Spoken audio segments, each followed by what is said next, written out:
tayo may nasaktan dahil ganun sila, pero wag tayong alam mo kung bakit.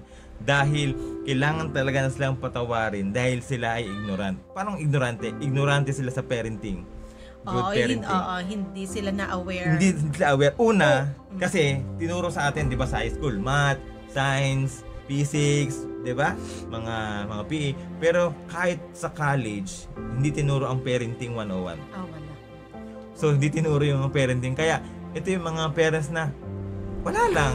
Oo, ang parang as a parent, parang generally kasi as a parent, parang naging responsable mo lang palakihin ang anak mo na parang mas doon tayo nakapag-focus sa maibigay natin yung financial needs ng mga anak natin. Pero behind pa doon, yung time mo, yung communication mo, yung relationship mo, yung bonding mo sa anak mo, yun ang mas pinaka-importante.